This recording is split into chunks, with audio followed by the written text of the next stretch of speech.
you or your loved one have decided to stop treatment, that can be a sign and indication that the dying process, the active dying process, is beginning, or they want to move forward to the active dying process. And that's very difficult to hear and to wrap your mind around, especially when you yourself are still very much alive, healthy, fully functioning, right? As a biological factor, we do want to continue on, right? We have a survival instinct, and that kicks in when you're very much alive. But when your body is tired and all of the treatments are adding to your suffering, and there's actually no indication that you're going to get better or that the treatments are actually working, you do some people do tend to get to a point where they're exhausted, and the treatment is causing more suffering than if we just stopped the treatment. So there's a misconception that um, between palliative care and hospice care about treatment.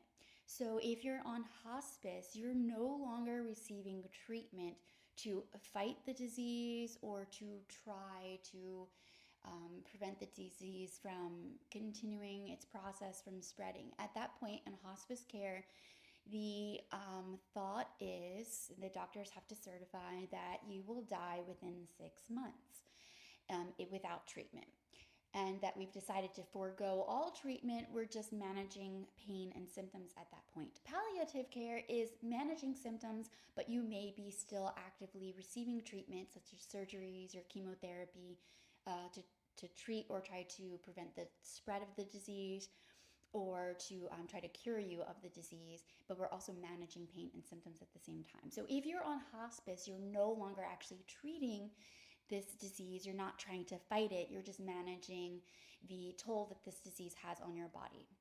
Trying to make yourself more comfortable as possible as the process plays out, and then eventually death occurs. Okay, so when a loved one says, I want to stop a treatment, clearly if that treatment is prolonging their life, there will be a rapid increase in the dying process. Now, again, we don't know how long that will take.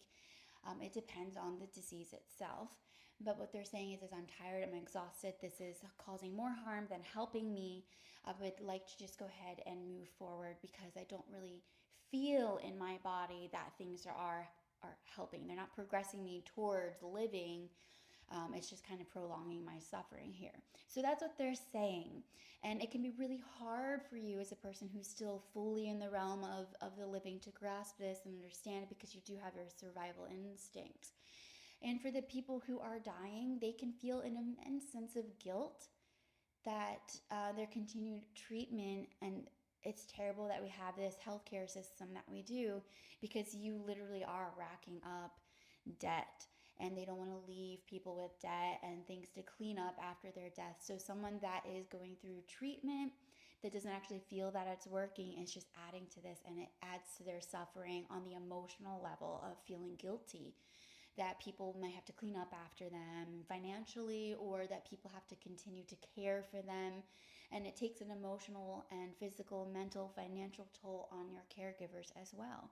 So some people opt to do that to end the suffering of everyone involved. And it's so difficult, again, as a person that's still fully living, to understand someone's decision to stop treatment, because some people do think that there's hope and that they might get better, maybe. But when we're at that point, we do have to trust that person's own intuition. They are in their own body. They can feel what's going on, and your body has its own intelligence to let you know. Most people who are actually dying know that they are dying if it's from a disease process, right? So we have to give them, what's the word that I'm looking for? So the person that's dying, we have to give them the dignity to say, I feel like this is enough, I'm done, and allow them to have that decision and stick with that decision.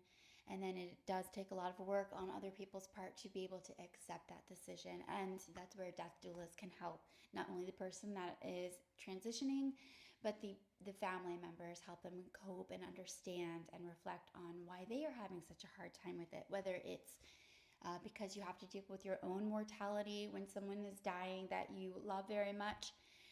Or, again, that you're very much in the realm of living. You feel very different in your body right now than the person that is transitioning. So you have to meet people where they are. And that can be very difficult, especially in our culture where we don't really talk about death a lot. And we don't really understand as death as part of living, of life. And it's something that we will all eventually come to. So if you're out of touch with these ideas and these concepts, and out of touch of being comfortable with your own mortality, someone saying that they want to stop treatment feels a lot like they're giving up. In a sense, they are, but that's okay. That's okay for them to make that decision. It's their decision to make. And they're not just thinking about themselves, they're thinking about everyone else involved. I guarantee it. So if your loved one says that they want to stop treatment, that's an indication that they feel like their death is coming sooner rather than later, or that they do want to speed up that process because they are suffering.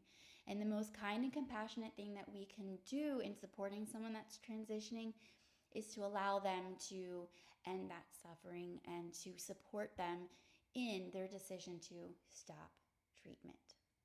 So if you want to continue to learn more about the death and dying process, don't forget to like and subscribe to my channel so that you get notifications. If there's a particular topic or question that you have, please reach out to me. You can email me or leave a comment. I'll put my email in the description or in that first comment that I pin. And please email me. I'll probably see it faster if you email me. Email me or comment about your specific... Sorry, my phone died there. So I was just saying, if you have a specific question or comment or question about death and dying, the process, email me. I'll leave my email in the description below, or leave a comment and I would be happy to respond to you or make a video. Thanks for watching. Bye.